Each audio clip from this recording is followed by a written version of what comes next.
কিছু কিছু খাবার আছে যেগুলোর নাম শুনলেই ক্ষুধা বেড়ে যায়, আর এই সবজিটা ঠিক তেমনই একটা। গরম গরম লুচির সাথে হোক, নরম পরোটার সাথে হোক, বা সাদা ভাতের উপরে ঢেলে একবার খেলেই মন বলবে আরেকটু দাও। ঝোল এতটাই পারফেক্ট, আলু সবজির টুকরোগুলো মুখে দিলেই গলে যায়।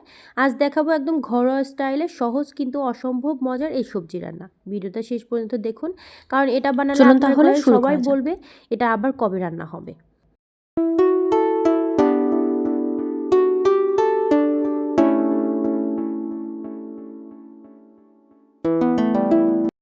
তো হ্যালো এভরিওয়ান, আসসালামু আলাইকুম। সকালে কেমন আছেন? আর সকালে ভালো আছেন? আলহামদুলিল্লাহ আমি অনেক ভালো আছি।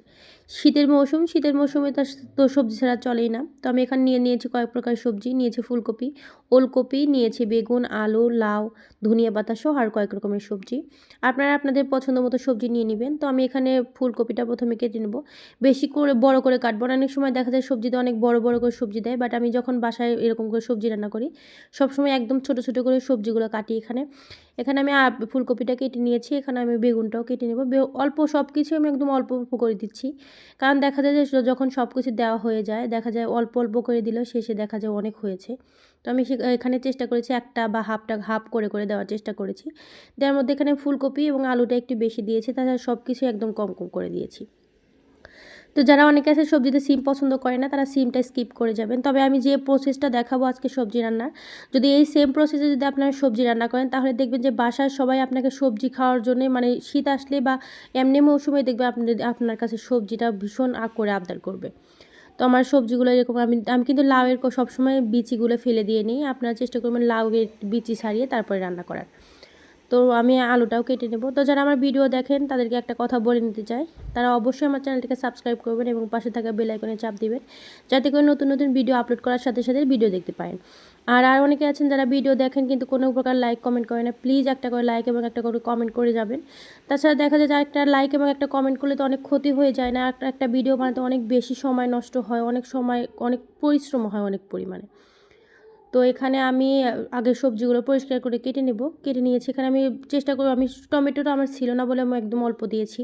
আপনারা চাইলে এই সবজিতে গাজরও ব্যবহার করতে পারেন। আমার কাছে যেহেতু ছিল না, যে কয়েকটা ছিল সবজি আমি এই কয়েকটা দিয়ে চেষ্টা করেছি। তারপর এখানে আমি বড় সাইজে 2টা পেঁয়াজ নিয়েছি। এই পেঁয়াজটাকে কিন্তু এখানে কোনো প্রকার মশলাভাবে ব্যবহার করব না, এটাকে আমি সবজির মতো করে ব্যবহার করব, সবজি হিসেবে আর কি। তো আমি যে প্রসেসটা দেখাচ্ছি এরকম করে সেম এরকম করার চেষ্টা করবেন। আমি পেঁয়াজটাকে কিউব করে কেটে নিয়ে এখানে আমি আগে পরে খোসাগুলো একটা একটা করে ছাড়িয়ে নেব, এতে করে সবজির টেস্টটা অনেক বেশি আসে। আর এটা এরকম করে দিয়ে হয়তো ভাবতে পারেন যে হয়তো টেস্ট নষ্ট হয়ে যাবে, এটা কিন্তু একদমই না।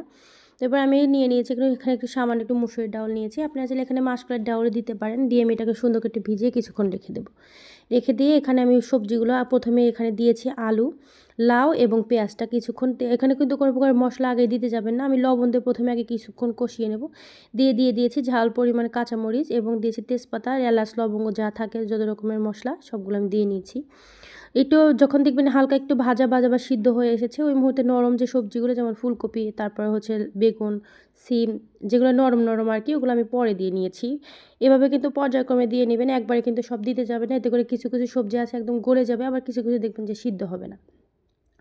তো এরপরে আমি টমেটোটা শেষ মুহূর্তে দিয়ে এখানে আমি দিয়ে দিয়েছি ডাউল। আমার পরে মনে হচ্ছিল যে একটু মাসকলাইয়ের ডাউল দেই, আমি পরে সামান্য অল্প একটু মাসকলাইয়ের ডাউল দিয়েছি। তারপর যখন একটু ভাজা ভাজা হয়ে এসেছে তখন এই মুহূর্তে আমি হলুদ দিয়েছি। হলুদটা কিন্তু প্রথমেই দিতে যাবেন না, এতে করে দেখবেন যে সবজিটা যখন ভাজা ভাজা হওয়ার আগেই নিচে লেগে যাবে বা ধরে যাবে, এতে করে টেস্টটা অনেক নষ্ট হয়ে যায়।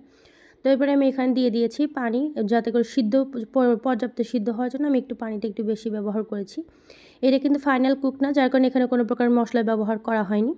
দেখেন সবজিটা একদম সিদ্ধ হয়ে গিয়েছে। যখন দেখবেন যে এরকম করে ডাউলটা একদম গলে গিয়েছে, ওই মুহূর্তে এটাকে সাইডে রেখে আমি এখানে কড়াই দিয়ে দিয়েছি সামান্য একটু তেল দিয়ে আমি প্রথমে গোল্ডেন ব্রাউন করে পেঁয়াজটাকে ভেজে নেব। ভেজে নেওয়ার পরে এখানে আমি আর কোনো দিয়ে দেবো কাঁচা জিরা বাটা দেবেন, এখানে কিন্তু ভাজা জিরা বাটা দেওয়ার চেষ্টা করবেন না। কাঁচা জিরা বাটা দিয়ে এখানে আমি দিয়ে দিয়েছি আদা রসুনের বাটা।